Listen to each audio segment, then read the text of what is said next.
Ce qu'un enfant voit est plus fort que ce qu'on lui dit. On peut donner 1000 conseils à un enfant, lui faire 1000 leçons, lui parler du bien, du mal, du respect, du travail, de l'honnêteté. Mais au final, l'enfant ne fait pas ce qu'on lui dit.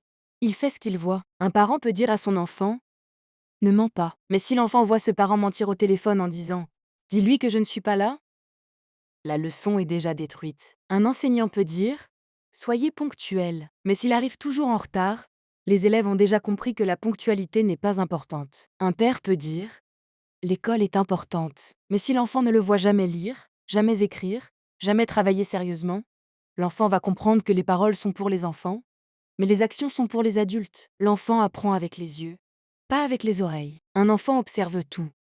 Comment tu parles aux gens, comment tu traites ton conjoint, comment tu réagis quand tu es fâché, comment tu gères l'argent, si tu travailles ou si tu te plains seulement, si tu lis, si tu pries, si tu respectes les autres. Même si tu ne lui fais pas de leçons, il est déjà en train d'apprendre ta vie. En réalité, les parents et les enseignants sont des livres vivants. Les enfants ne lisent pas seulement les cahiers, ils lisent le comportement des adultes. Éduquer un enfant, ce n'est pas seulement parler, c'est vivre devant lui la vie que tu veux qu'il ait demain. Si tu veux qu'il travaille, qu'il te voie travailler.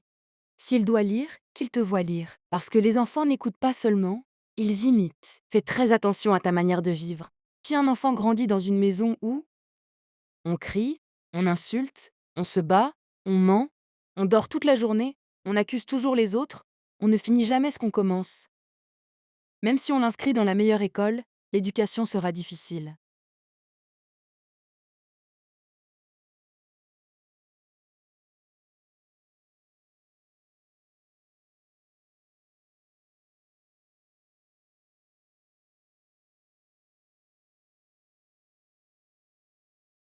Quelqu'un de petit est en train de prendre des notes, sans écrire.